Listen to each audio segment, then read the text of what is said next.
Fafian Andikasari dari Stikes Widya Husada Tangerang. Di sini saya akan menjelaskan bagian-bagian stetoskop, fungsi stetoskop, dan cara menggunakan stetoskop. Oke, yang pertama mengenai bagian-bagian stetoskop. Ada 4 bagian dalam stetoskop. Oke, yang pertama ini adalah earpiece. Bagian yang ini disebut dengan earpiece. Earpiece merupakan bagian dari stetoskop yang terpasang di telinga untuk mendengar suara dari organ dalam.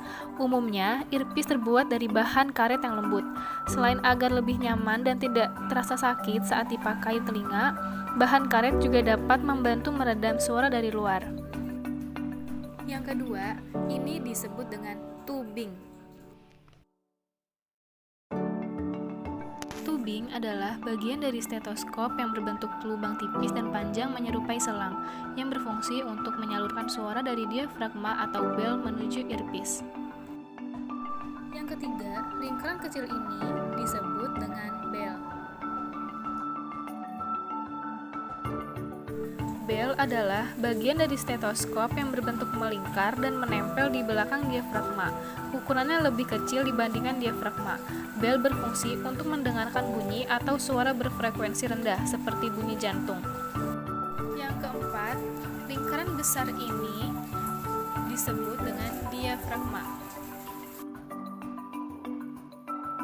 Diafragma merupakan bagian berupa membran tipis dan datar di ujung kepala stetoskop yang terbuat dari piringan plastik berbentuk lingkaran. Diafragma ini memiliki fungsi khusus untuk mendengarkan bunyi atau suara berfrekuensi tinggi, seperti suara mengi di paru-paru. Sebagian jenis stetoskop hanya memiliki diafragma, sedangkan sebagian lainnya memiliki diafragma dan bell. Yang kedua yaitu fungsi stetoskop. Stetoskop merupakan alat bantu pemeriksaan yang umum digunakan oleh dokter. Alat ini berfungsi untuk mendengarkan suara dari dalam tubuh, salah satunya untuk mendengar suara detak jantung dan mendeteksi kelainannya.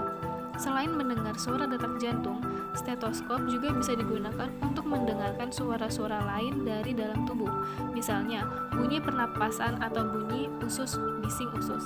Jenis dan intensitas suara-suara ini dapat membantu dokter dalam menentukan diagnosis serta menilai kondisi pasien.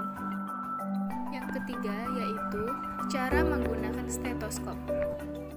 Yang pertama, pilih tempat yang tenang untuk menggunakan stetoskop. Gunakan stetoskop di tempat yang tenang. Carilah area untuk memastikan Anda dapat mendengarkan bunyi tubuh pasien dan tidak terganggu dengan suara atau hiruk-pikuk ruangan. Yang kedua, atur posisi pasien. Untuk mendengarkan bunyi jantung dan perut, posisikan pasien dalam keadaan terlentang. Untuk mendengarkan bunyi paru-paru, bunyi jantung, paru-paru dan perut bisa terdengar berbeda tergantung dari posisi pasien, misalnya duduk, berdiri, berbaring ke kiri atau kanan. Yang ketiga, tentukan untuk menggunakan diafragma atau bell. Diafragma atau sisi datar pada gendang stetoskop lebih baik digunakan untuk mendengarkan bunyi bernada tinggi. Bell atau sisi cekung pada gendang stetoskop lebih baik digunakan untuk mendengarkan bunyi bernada rendah. Yang keempat, mintalah pasien untuk mengenakan baju atau melepasi baju agar kulitnya tidak tertutupi. Gunakan stetoskop langsung pada kulit untuk menghindari terdengarnya bunyi berdesir dari kain baju. Jika pasien Anda adalah pria yang memiliki banyak bulu dada, tekan stetoskop dengan cukup kuat untuk menghindari terdengarnya bunyi berdesis.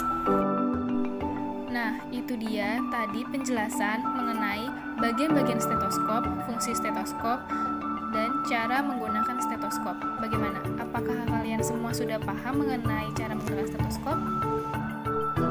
Saya harap kalian semua sudah paham. Sekian dan terima kasih. Wassalamualaikum warahmatullahi wabarakatuh.